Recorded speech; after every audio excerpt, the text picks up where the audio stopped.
What is up, Packers fans? Happy Tuesday. Welcome into an all-new episode of the Pack-A-Day Podcast. I'm your host, Andy Herman. You can follow me on Twitter at Andy Herman NFL. You can find the podcast at Pack-A-Day Podcast.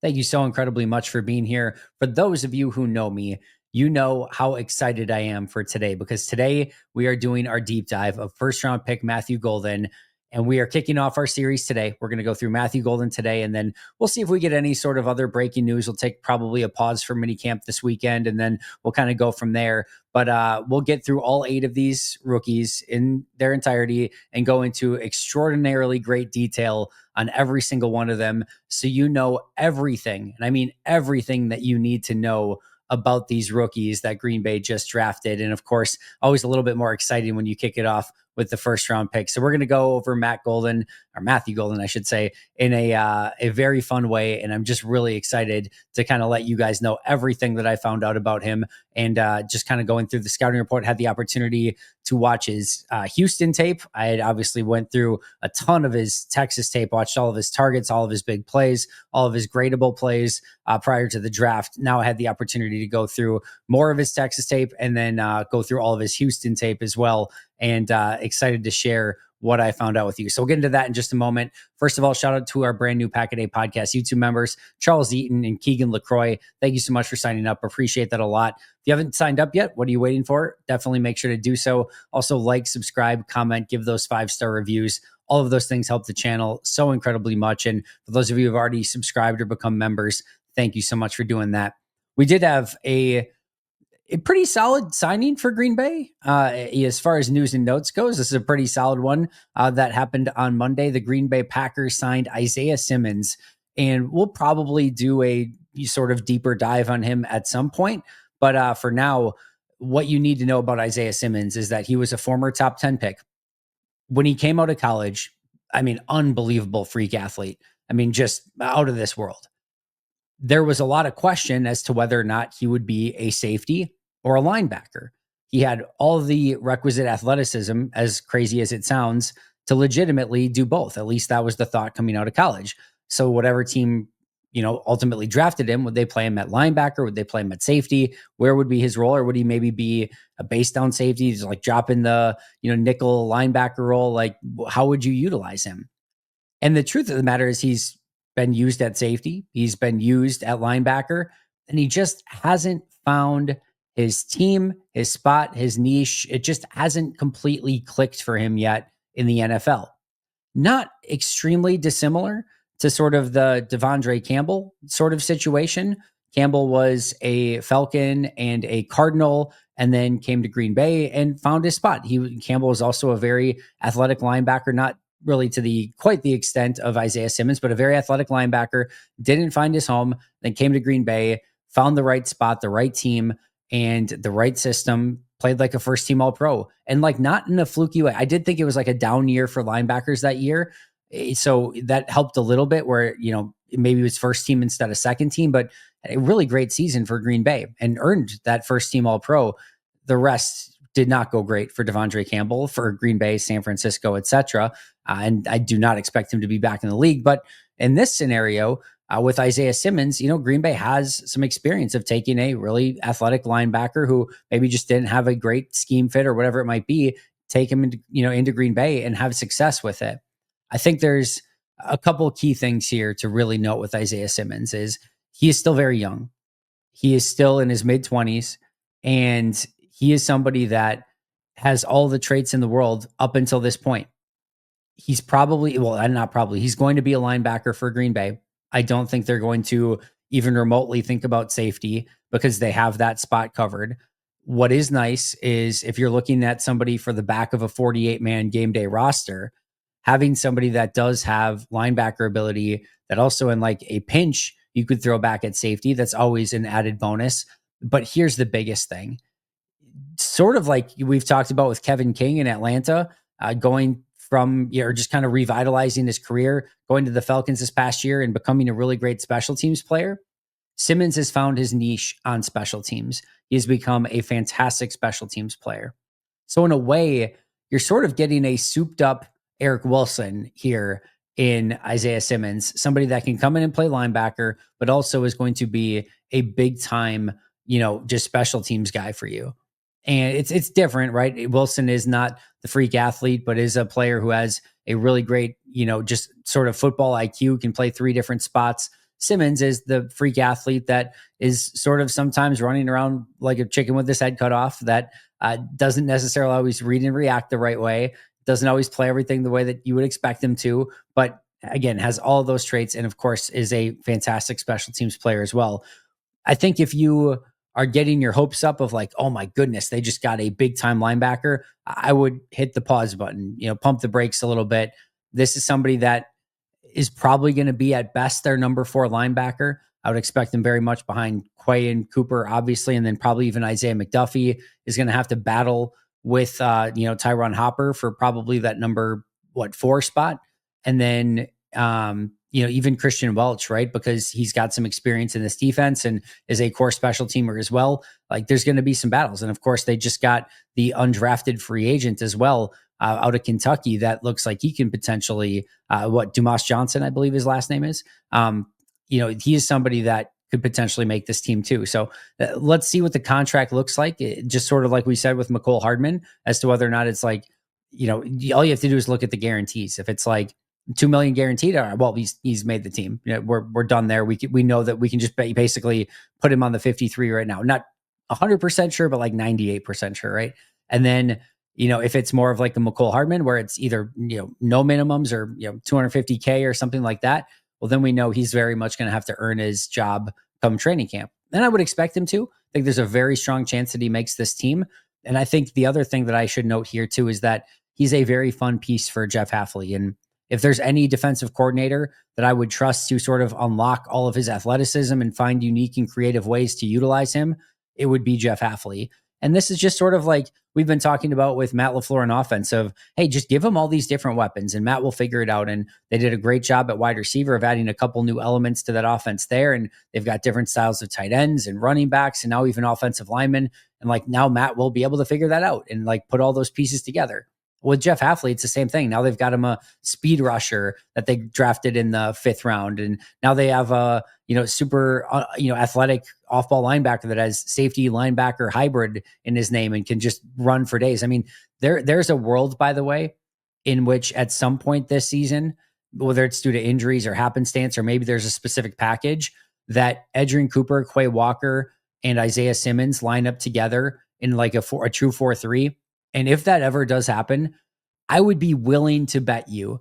I don't know that I can prove this. I don't know. Maybe somebody can prove it or disprove it. I would be willing to bet you Luigi's Pizza, let's just put it that way, that is the most athletic linebacker, 3-man linebacker group that's ever been put together. Like that is I'm not saying best linebacker group. I'm saying the most athletic linebacker group. They've got some absolute athletes at that spot right now, which is always exciting. It doesn't necessarily mean it's going to be successful, but it's exciting when you have those type of players. So I think this is a really smart signing for Green Bay. They did not address the position via the draft. And you have 4 guys really that are going to make this team in McDuffie, Hopper, Cooper, and Quay.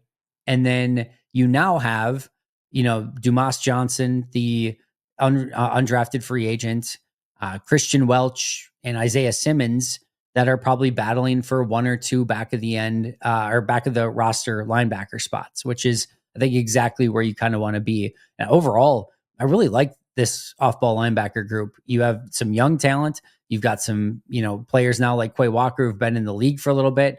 Christian Welch has been a little bit of a journeyman and a special teams guy. Isaiah Simmons is a fast, athletic special teams guy with some versatility. Tyron Hopper is sort of a lottery ticket, 3rd-round pick from a season ago. This is a good mix. And, I wish they didn't lose their linebackers coach to Jacksonville because he was doing such a great job with Cooper and Quay and those guys. And I think this would be a unbelievable, sort of ball of clay group that you can kind of continue to mold. But either way, this is a really fun linebacker group, and I think this was a very solid signing for Green Bay.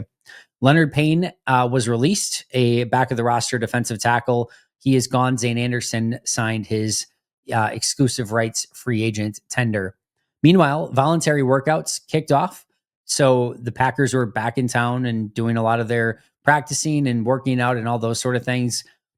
Matt Schneidman, bless him, went through the 100 and some pictures that Packers.com posted from voluntary workouts and voluntary practices, and found all the players, at least that he could find, that were there in a real Where's Waldo sort of way. There were only 5 players that he could not find on the roster from the pictures that were posted out there by Evan Siegel and on Packers.com. Those 5 players were Jair Alexander, which would make sense, Christian Watson, which would make sense, Romeo Dobbs, which is somewhat kind of eyebrow raising interesting, Elton Jenkins, and Matt Orzik. Now, I want to be as clear as possible.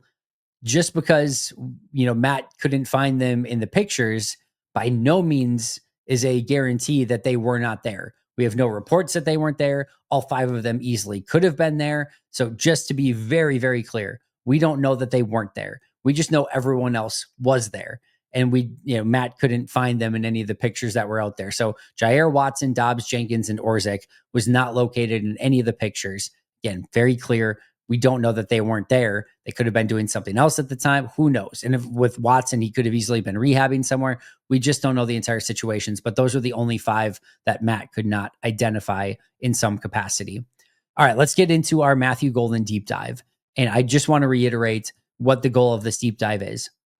I am not trying to say that Matthew Golden is going to be a great Packer. I am not trying to tell you that he's going to be a terrible Packer. And with all of these deep dives, whether I think they are great picks or, I don't think any of these guys in their entire draft class have been bad picks. I like this class a lot, but even if I did, that would not be my goal, is to, lead you in one way or the other. My goal / job in these is to get you all of the information that you need to know.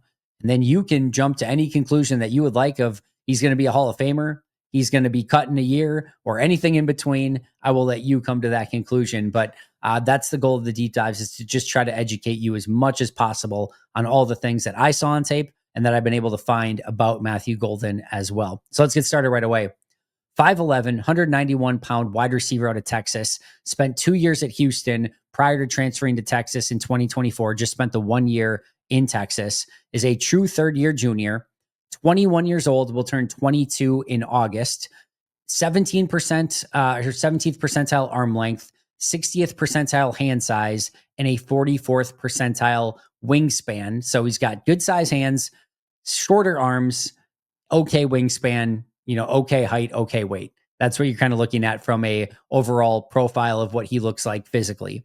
From an athleticism standpoint, he does not have a relative athletic score because he did not do all the testing. All he did was the 40-yard dash. That was it.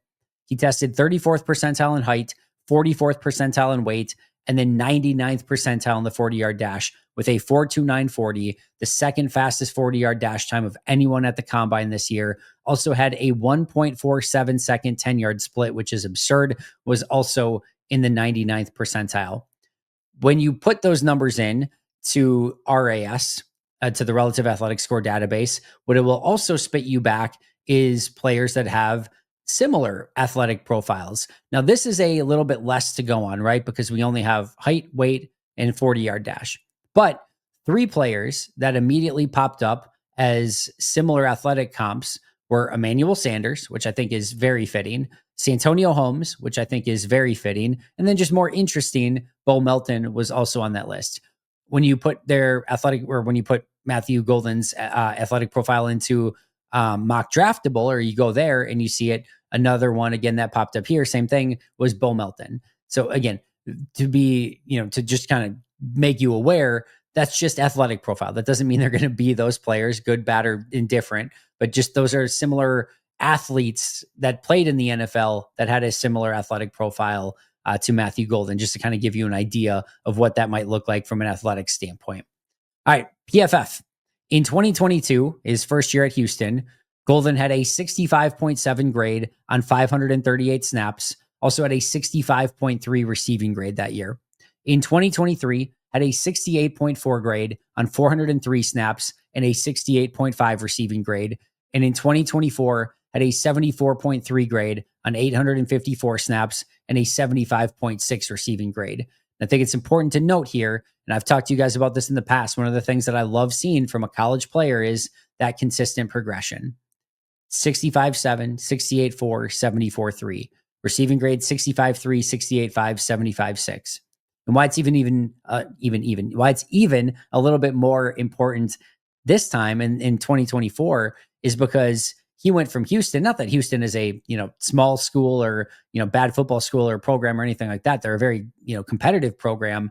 But when you look at him going from Houston then to the SEC in Texas, then the question becomes, all right, is there any sort of drop off? Does he not look the same? Is there? No, he continued that progression. He continued to look better and get better and have his best season in the SEC for Texas.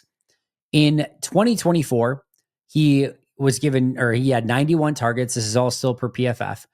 Had 59 receptions, 990 yards, 9 touchdowns, had 4 drops, 0 fumbles, had a 111.5 passer rating when targeted. That's very good. 2023, 66 targets came his way. He had 40 catches for 420 yards, 6 touchdowns, did have 6 drops, no fumbles, 103.1 passer rating when targeted. And in 2022, had 60 targets, 38 receptions, 584 yards, 7 touchdowns, 5 drops, 1 fumble, a 127.4 passer rating when targeted.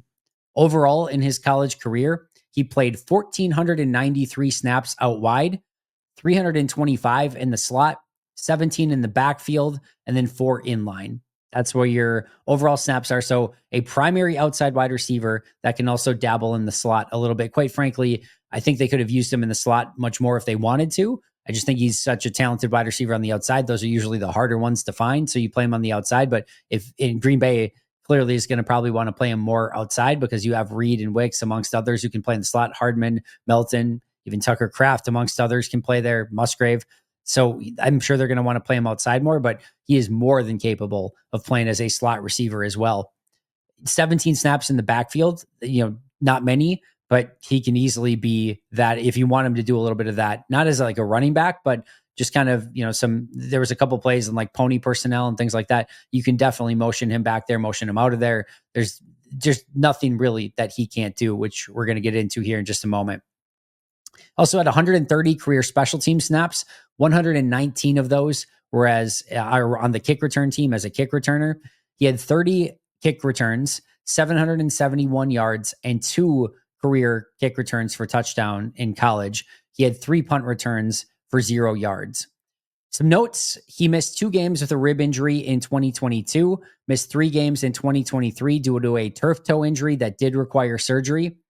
On Dane Brugler's big board, he was 15th overall. On Daniel Jeremiah's big board, he was 14th overall. On the consensus big board, he was 18th overall, and he was Todd McShay's favorite wide receiver in the entire draft. I'm not sure if that includes Travis Hunter as a wide receiver corner hybrid. I'm not 100% sure on that, but I know Todd McShay mentioned him as his favorite wide receiver in the draft.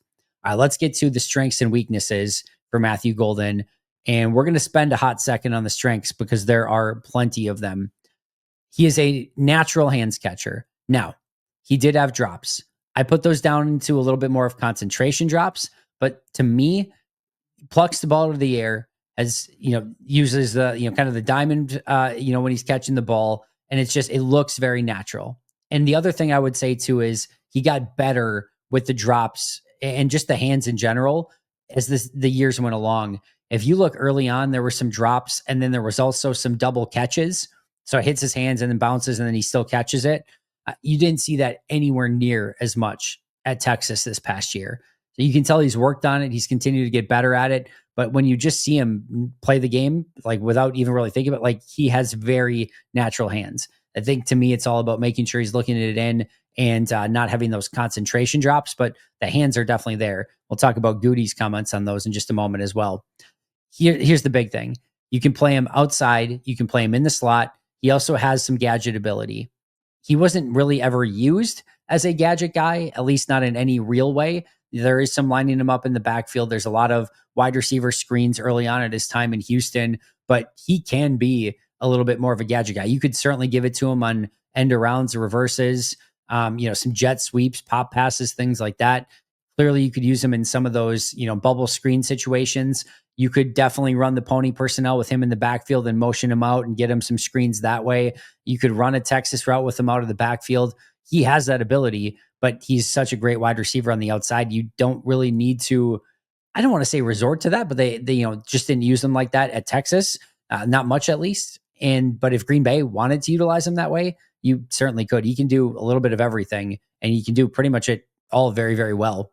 He's very fluid, and he's a complete wide receiver that, as mentioned, can do a little bit of everything.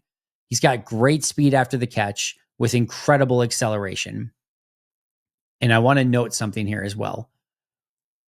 What have you heard? And it is in my weaknesses that we're going to get to. What have you heard on every single person's breakdown of Matthew Golden? And it's funny. I look you in the eye. I can tell you right now, I watched Matthew Golden before I looked at a single scouting report. And one of my very first things that I wrote down was, has the 4.2940, but doesn't always look like doesn't necessarily always look like he's a 4.2940 guy. And we've talked about it. I've talked about it a couple of times already. He looks more like a 4.4 guy at times. Everyone to a T. Every scouting report that you look at, every scouting report that you read, list, doesn't always play up to that 4.2940 speed. It's remarkable. But what I want to note here is I am so happy that I went back and watched his Houston tape as a freshman, because it truly looks 4.2940 almost all the time. He has it. And I don't know at Texas, I don't know if he maybe just put on a little bit of, functional strength, and, maybe it just took a little bit of that, time off. And then maybe he took a little bit of that off for the combine so he could run extra fast. I'm not entirely sure. His body type looked just a little bit different, and he looked like a little bit more of like a linear speed guy. That was more of like I would say like, again, a low 4.4s guy. But go watch him at Houston his freshman year, especially even his sophomore year, but especially his freshman year. And my goodness, that acceleration shows up in an insane way. That speed shows up in an insane way. And he did consistently look like a 4.2940 guy. I have some theories on the Texas thing. I mentioned one of them already. I think also Quinn Ewers had something to do with this, but he is very, very fast. Whatever that testing is, whether he's a low 4.4 or a 4.2 guy, he's very fast. But I was very happy to see on his Houston tape that true, pure, unadulterated speed really come to the forefront, and his acceleration is really the superpower here. He looks very natural playing wide receiver. And I've talked about this in the past as well, not with Golden, but just in general, of like, when you're a wide receiver or when you're a corner, those two positions especially, I look like that's one of the best compliments I can give. I look for people who, like, you just look at them and you're like, yeah, they were born to play that position. And I wouldn't necessarily put him in the upper echelon of somebody like that, but he is very clearly a natural wide receiver. It comes very easy to, and I mean, when I say it comes easy, it just looks very easy to him. There's nothing that looks difficult for him out on the field. There's just little movements that he has, little nuances that, it's just a natural thing for him. Yeah, like I said, he looks like he was born to play wide receiver. Very, very natural playing that position. The another big one that allows him to get open, and that, we talk about the 4.2940 speed, and it doesn't always look that way. By the way, when you're route running, you don't want it to always look that way. You want little changes in pace, and you want him, to be able to change speeds within the route, throttle up, throttle down. That's the sign of a good route runner. You're just one speed all the time. That's not exactly what you're looking for. It's kind of like a pitcher with a fastball and a changeup. Sometimes you need to throw them off a little bit. You're going to run one speed, and then boom, you're going to accelerate the opposite way, and then you're really going to take off, and you can kind of lull a corner to sleep. And you want that difference in pacing throughout the course of the route, depending on what kind of route that you're running. So he does have that ability to change speeds within the route. Again, I think he's a very good route runner that has the ability to be even better once it gets to the NFL. So there's some things he can work on, but I already like the way that he goes about his pacing within his routes, his movements, how he can kind of manipulate with his eyes and his head. And I think, like I said, it's only going to get better as he continues to go along. I think his release package is going to get better as well. He's a willing blocker on the outside. We'll talk about some of the downfalls as a blocker, but he's more than willing, and he will make some blocks that will spring players on the outside, not regularly, but it's not rare either. He plays much bigger than his size. And we talked about this with, players like Jaden Reed, where if you're going to go with a little bit smaller, especially the Packers, 5'11, kind of, as Brian Gutekunst said, is just a little bit above that Mendoza line. They need to play bigger than that size. Jaden Reed's a great example of that, especially if you look at his college tape. And Matthew Golden is an example of that as well. He looks 5'11 when you watch him on tape, but he can go up and get the ball. He'll pluck it out of the air. He'll high point it, and he plays much bigger physically than what that 5'11, 190 would indicate on paper. He does have some kick return potential. As I mentioned, he had 2 kick returns for touchdown. Those were both in his sophomore season at Houston. He showed off the ability to make highlight level catches, some big time plays where he plucks the ball out of the air, multiple one-handed catches that were really impressive, including some tough ones along the sideline. Just making these spectacular plays, and really a lot of those he made look easy too. So he has the ability for those highlight level plays. Only 1 fumble in his career. That was as a freshman. Has been very clean taking care of the football. And also has been very clutch coming up in big moments. There was a play in Arizona State game, which I'm sure you know about by now, where game is on the line. It's a 4th and 7, 4th and 13, 4th and 15, something like that. And it's a must-have play. And Golden gets open and scores the game-tying touchdown at that point. There's another game I was watching. Oh, it was against Texas. So his sophomore season, if you want a really fun tape, go and watch him playing for Houston against Texas. You want to know why Texas probably heavily recruited him? Go watch that game that Texas played against him, and you'll know why. I mean, he basically single-handedly kept Houston in that game against Texas. And there was a 4th down play late in the game. He came up with a completion, and he just kept coming up with big play after big play in their biggest game of the year against Texas. Made a name for himself, and then got the ability to go. He had a lot of offers, but went to Texas, and the rest is obviously history. But that was, again, another clutch moment. Is on the road to their, in the playoffs and, championship games this past year. He played his best football when this team needed it most, when everything was on the line. He played his absolute best that he ever has. Again, he has that clutch gene in him for sure. He's capable of holding on through contact. So again, despite his size, he'll take a hit. He'll be able to get some of those contested catches, and he can absorb contact pretty well. There's this 5'11", 190. You don't usually talk about like being compact, but there's a little bit of like him being compact and him kind of being able to bounce off some things.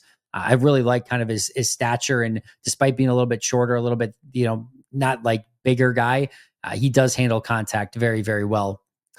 Per Brian Gutekunst, he's authentic, genuine, and loves football. Goody said he has the best hands in the draft. That seems like a little bit of hyperbole. I don't know that I would go that far, but again, I do think he has very natural hands. And Goody also says his ability to stretch the field outside the numbers was really, really important, which of course, if you're a 4-2 guy, you want to have that ability to win down the field, and his ability to win down the field, stack the corner, and come up with, track the ball over his head and come up with some very difficult catches down the field. Again, it's just going to open up so much more for his game, and his ability to show that is, I think, really what elevated him into that first round level and being somebody that Green Bay would consider at pick 23. He can win at all 3 layers of the field. I've talked about more recently of, all right, what I need something from you. I need you to be able to have a run after the catch ability, whether that be via being broken tackles, easy for me to say, or speed. He can break tackles too, but he's a speed guy, right? He can run away from people, but he's got that ability. After the catch, you can get him in short routes, and he can take it the distance, especially watch his Houston tape for that. Then can you win intermediate? Can you win with route running, and can you get separation? The answer for Matthew Golden is yes. And then last but not least, can you win down the field? And the answer with Matthew Golden is yes. He may not be a 1A, like sort of, deep threat with great size and speed down the field, but man, he can get open. Like, he is a legitimate deep threat down the field. He may not be a 1A separator route runner, like, a Devontae Adams in his prime, something like that, or even Devontae Adams now, but he can get open and he can separate. And he may not be, your player, behind the line of scrimmage, that you can just get the ball to, and they're going to make it like Tyreek Hill or something like that. But he's really good still getting the ball in his hands, making some people miss, and showing off that acceleration and speed. So he can win all 3 layers of the field. Tracks the ball incredibly well downfield. and then knows how to create separation on the top of the route. He has some quick cuts, knows how to sink his hips, does a pretty good job of coming back to the ball, and just knows like there's a play early on in his career at Houston where he's going to run that fade and just basically getting up there for a 9 route, and his speed is so dangerous that the corner is going to rush to make sure that Matthew Golden can't stack him and get that separation, right? There's a play early on where he's going to go for that, that fade, showing that he's going to do a 9 route, gets that release outside, and he's going to be gone. And the corner goes to catch up to him, and then he cuts it back and runs a slant across of him, and he gets open on it. Now, as a freshman, it was a little choppy. So as he cuts it off, he takes a few too many steps, and that allows the corner kind of a little bit back in the play. If he just makes a 1-step cut back inside, he's going to have acres of separation. And those are the little things that you can kind of work with over time. But the reason I bring that up is that threat to be able to go deep. It allows him to hit some real comeback routes and some easy short and intermediate stuff, because teams are so afraid of his speed and corners are so afraid of his speed. But some of those routes, like again, cutting it off on a slant underneath it, like those things are all going to be there for him because he has that speed to beat you deep, and corners do not want to get beat deep, and teams do not want to get beat deep. So that's going to, create some very fun and easy separation as he even continues to get better and better as a route runner. Of course, there are some weaknesses as well. We hate them, but they are legitimately there for every single player. So let's go over them. As we talked about, we can say it anyway. He doesn't always look 4.29.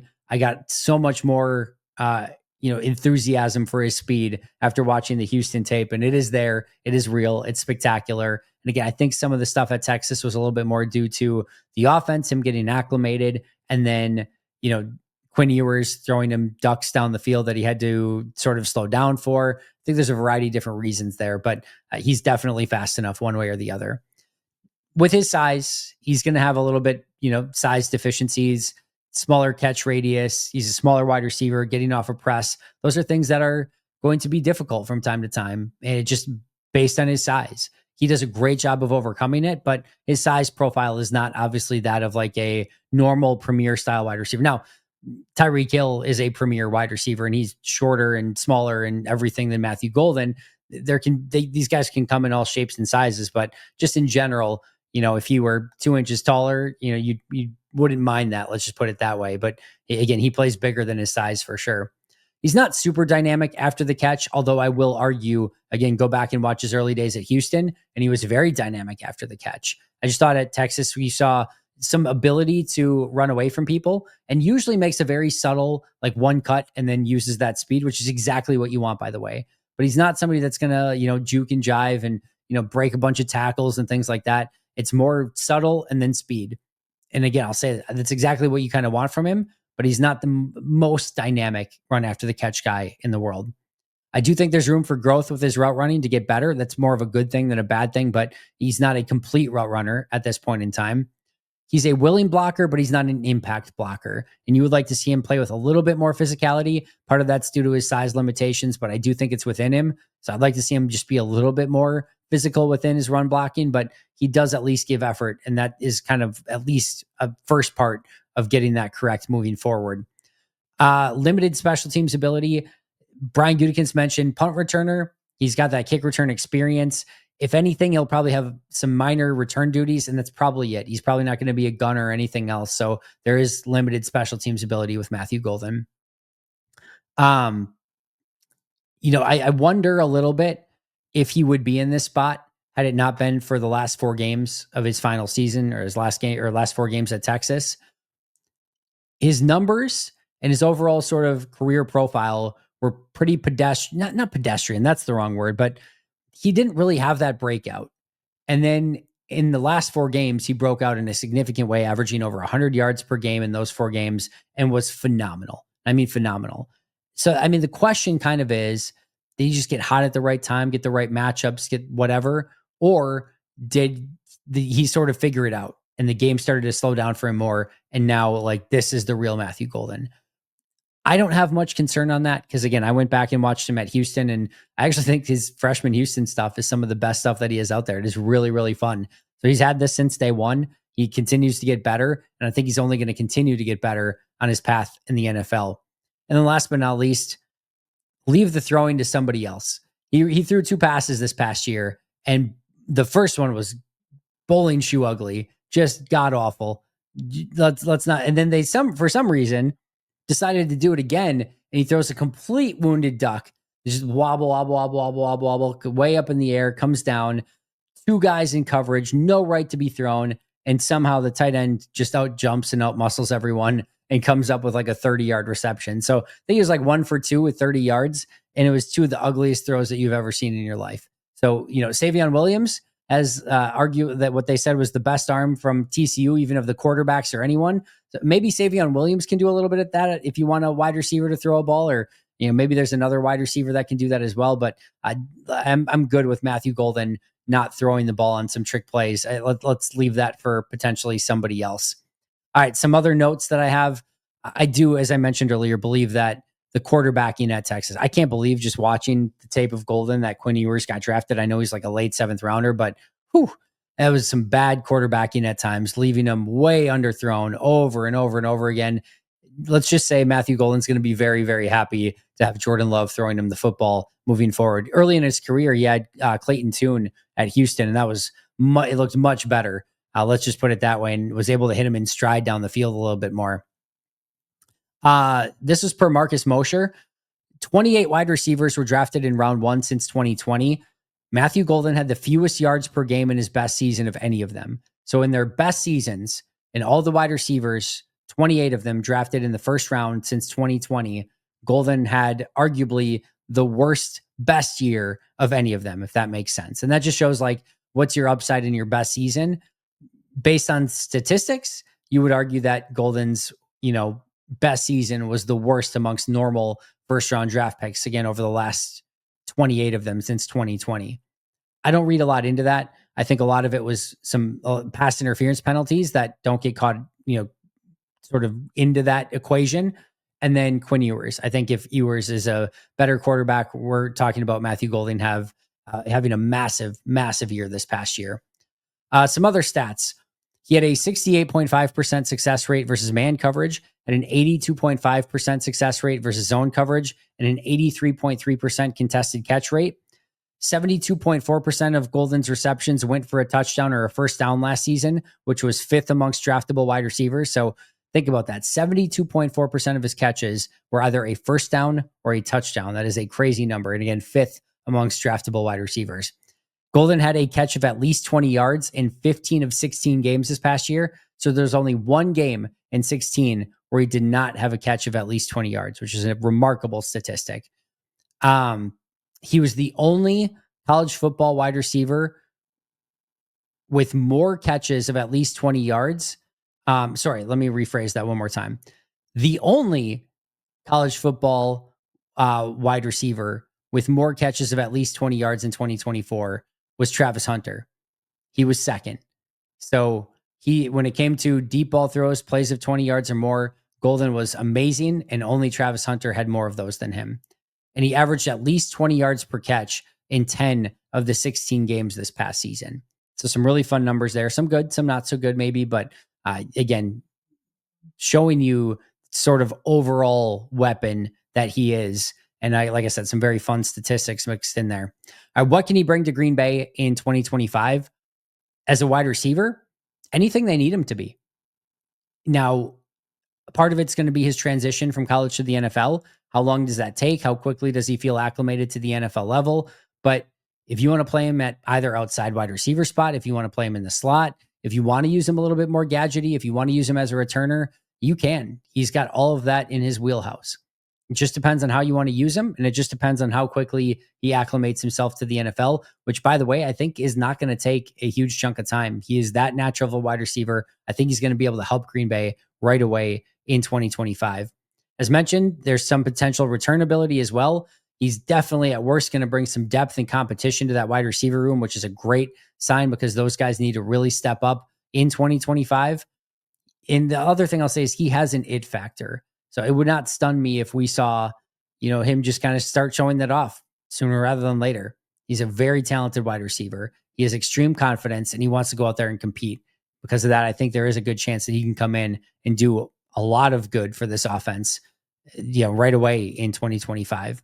And then the last thing I'll add here about this is we talked about earlier of him being an ascending player. He got better every single year in college, despite going to tougher competition in his final year. Greg Cassell did a little video breaking him down, and he said last year he pegged one wide receiver as an ascending wide receiver that was in the draft that he felt was, showed that he was consistently getting better and was going to ascend to an either even higher plane once he got to the NFL. And he said he had one this year as well, and that was Matthew Golden. He showed the ascension in college, that he thinks once he gets to the NFL, there's even going to be another level that he gets to, another ascension for him. Golden was the player this year. Brian Thomas, Jacksonville's wide receiver, was the receiver last year. So Greg Cassell, very, very good at what he does. Very, very smart film breakdown guy and analyst. And he last year pegged Brian Thomas as that guy. And this year he has Matthew Golden as that guy. My final thoughts. This was my note, and I've mentioned this before in a couple other episodes, but this is my note prior to the draft, prior to knowing that Matthew Golden was going to be a Green Bay Packer. I said, quote, he should come in and make an impact right away, has the ability to develop into a nice number one wide receiver, but at minimum should be a really good number two and sooner rather than later. All right. So those before Green Bay drafted him. No green and gold tinted glasses here. Nothing like that. That was my legitimate breakdown of him prior to the draft. So I believe that Green Bay is going to get a guy who can make an impact right away, has the ability to develop into a true number one wide receiver. In this case, I said nice number one wide receiver, but at minimum should be a really good number two. The other thing I'll say is his Houston tape showed me an entirely different side, much more dynamic than I thought even his Texas stuff was this year. And that got me so much more even excited. I was already excited, and that pumped me up even more. If you want to see some of those plays, I posted a handful of them over on my Twitter account at Andy Herman NFL. So go check that out. But I was even more juiced up after watching his Houston tape. There is so much nuance to his game. There is so much that is in, him as like the total package at wide receiver, just beaming watching his Houston stuff. So I thought we saw a little bit more of that dynamic playmaking ability at Houston, and that's in him. And I think it's going to come out when he has a real legitimate quarterback in an offense like Matt LaFleur's.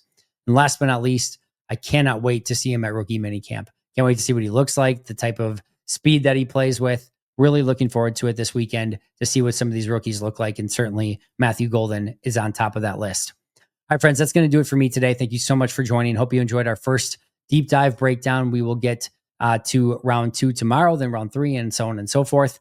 Shout out to our All-Pro and Hall of Fame members, Most Hated Minnesotan, PJ Wynn, John Wild, Brandon Paletta, Boom Handle, Donald Lee, Lori Lord, Baby QB, David McCluskey, Donald Decker, Alex Wong, Peter Rataka, Jay Zimmerman, B. Brown, Puerto Rican Packer, Dan Gessford, Dylan Pat Scott, Bobby Santoro, SoCal Pack, Chris Rager, Izzy Roberts, Ian Ewing, Rasul Douglas Time, Jake Koner, Carlo Delgado, Willie Winkle-Stinkle, Jen Wright, Ian Hewell, and Matt Geiger. I'll see you guys tomorrow, but until next time, and as always, go Pack Go.